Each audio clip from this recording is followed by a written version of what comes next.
Bonjour et bienvenue dans la 3e édition de la lecture du mois. Pour novembre 2022, j'avais d'abord pensé à vous lire de larges extraits d'un petit livre du romancier provençal Jean Giono, intitulé « L'homme qui plantait des arbres ». C'est un très court récit, vous pouvez le lire en peut-être 40 minutes, mais d'une tendresse inouïe. On y voit combien la patience et une forme de foi peuvent redonner la vie à ce qui devenait presque un désert. Mon prétexte pour vous lire ce petit livre que j'aime beaucoup était la COP27 qui s'est tenue ce mois-ci. Hélas, l'actualité nous a rattrapés à la fin du mois. Nous avons appris le décès de Christian Bobin le 25 novembre 2022 et c'est donc de lui dont il sera question ce mois-ci. Je tenais Christian Bobin pour un des rares écrivains français vivants d'importance majeure. Né au Creusot en 1951, il est resté attaché à cette ville. Se tenant à l'écart de l'agitation parisienne, il prenait le temps de penser et de contempler la nature. Le lire, c'est apaiser son cœur. Il a publié 10 ouvrages de poésie et près de 60 romans ou essais, parmi lesquels Un bruit de balançoire, un petit livre très beau. Pierre, qui est un de ses ouvrages récents et qui a fait beaucoup parler de lui. La lumière du monde, dont je vais moi vous parler un petit peu aujourd'hui. Le très bas, qu'il a fait connaître par le grand public, qui est incroyable, l'inespéré, ou encore, mais je ne donne que quelques exemples, ressuscité.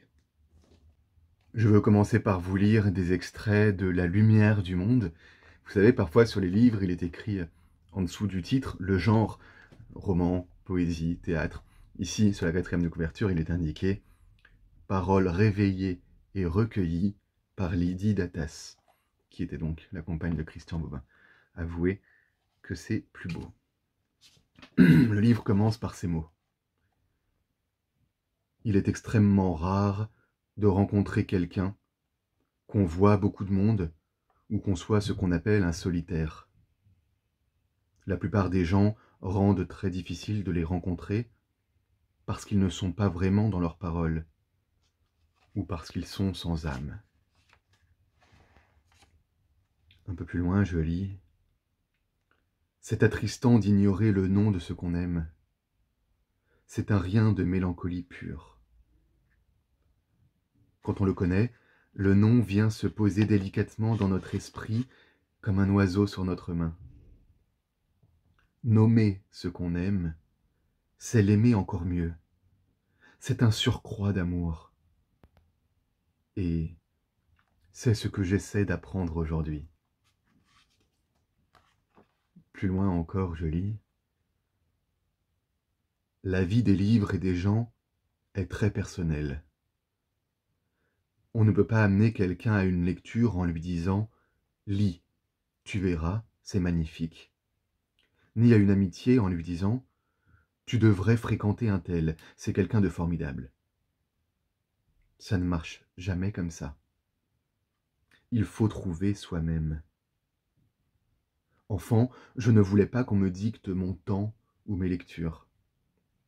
Le vrai ne peut passer que par soi, quitte à vous renverser ou à vous illuminer. Voilà donc pour quelques extraits de La lumière du monde de Christian Bobin.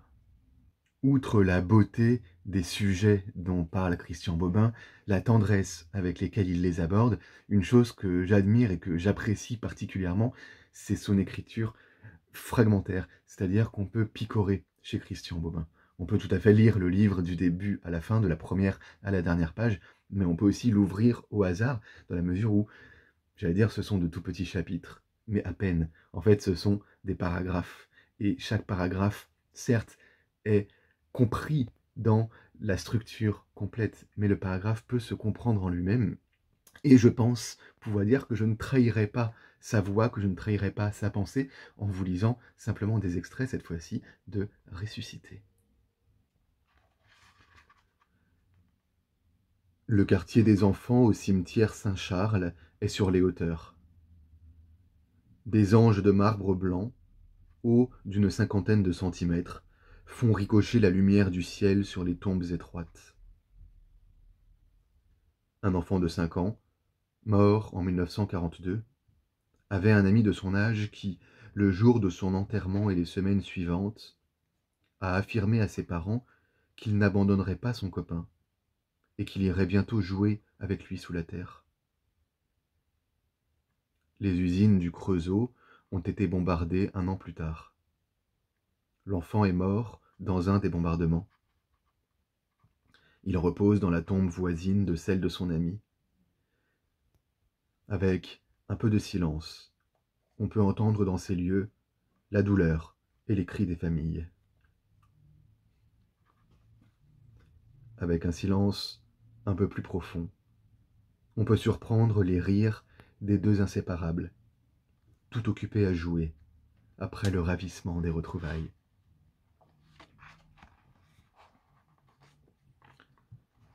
Plus loin, je lis. Peut-être ne donne-t-on rien si on ne donne pas son cœur. La plus grande merveille arriva par la voix de mon père, à l'instant où il me tendait le paquet, une voix intimidée et incertaine des mots qu'elle portait. J'ai pensé que ce livre de Rimbaud te ferait plaisir. C'est bien lui, le poète maudit. Les commentateurs se sont abattus comme des sauterelles sur le blé des phrases de Rimbaud. La parole de mon père, naïve et timide, balayait d'un seul coup toute cette poussière savante, et c'était le premier printemps du monde que je recevais de ses mains. Le livre est là, dans ma bibliothèque. Chaque fois que je le regarde, j'entends la voix de mon père et la splendide innocence avec laquelle, un jour, il m'a offert une cascade de diamants bruts. Plus loin, je lis. J a été élevé par une mère institutrice qui le retenait dans la classe pour lui donner des cours supplémentaires quand les autres enfants couraient sous le soleil. Les années ont passé. J est devenu un intellectuel, c'est-à-dire quelqu'un que sa propre intelligence empêche de penser. Il écrit des livres sur les vagabonds au XIXe siècle, cherchant en vain, dans la poussière des archives, la lumière qui enflammait la cour d'école à 5 heures sonnantes. Voici donc pour les extraits de Ressuscité. L'avant-dernier ouvrage que je veux évoquer s'intitule L'inespéré, et simplement avant de commencer, je vais lire un seul extrait de ce livre-là, mais pour ceux qui ne connaissent pas Christian Bobin, vous voyez que le livre est assez fin, mais il est composé de 11 fragments. Je vous lis un extrait qui se trouve à la page 38. Un écrivain, c'est quelqu'un qui se bat avec l'ange de sa solitude et de sa vérité. Une lutte confuse, sans nette conclusion. Un combat de rue, une empoignade de voyous, des plumes qui volent dans tous les sens et parfois, comme dans tout affrontement, un instant de trêve.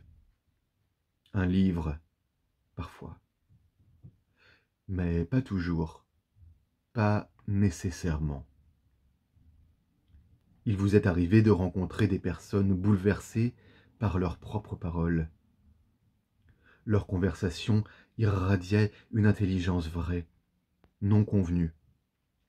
Et quand ces gens entreprenaient d'écrire, plus rien. Comme si la peur de mal écrire et la croyance qu'il y a des règles leur faisaient perdre d'un seul coup toute vérité personnelle. Ces gens, vous les reconnaissiez comme d'authentiques écrivains. Ce n'est pas l'encre qui fait l'écriture, c'est la voix, la vérité solitaire de la voix, l'hémorragie de vérité au ventre de la voix. Est écrivain toute personne qui ne suit que la vérité de ce qu'elle est, sans jamais s'appuyer sur autre chose que la misère et la solitude de cette vérité.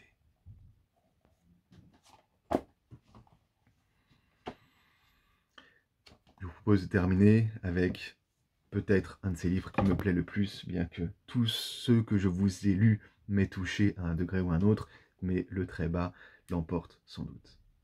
Un extrait parce qu'il faut en choisir. Les hommes ont peur des femmes. C'est une peur qui leur vient d'aussi loin que leur vie. C'est une peur du premier jour, qui n'est pas seulement peur du corps, du visage et du cœur de la femme, qui est aussi bien peur de la vie et peur de Dieu. Car ces trois-là se tiennent de près, la femme, la vie et Dieu. Qu'est-ce qu'une femme? Personne ne sait répondre à cette question. Pas même Dieu, qui pourtant les connaît pour avoir été engendré par elle, nourri par elle, bercé par elle, veillé et consolé par elle. Les femmes ne sont pas Dieu. Les femmes ne sont pas tout à fait Dieu. Il leur manque très peu pour l'être. Il leur manque beaucoup moins qu'à l'homme. Les femmes sont la vie en tant que la vie est au plus près du rire de Dieu. Les femmes ont la vie en garde pendant l'absence de Dieu. La foi de Christian Bobin étant importante dans son œuvre, il n'était pas possible que je ne l'évoque pas à un moment ou à un autre.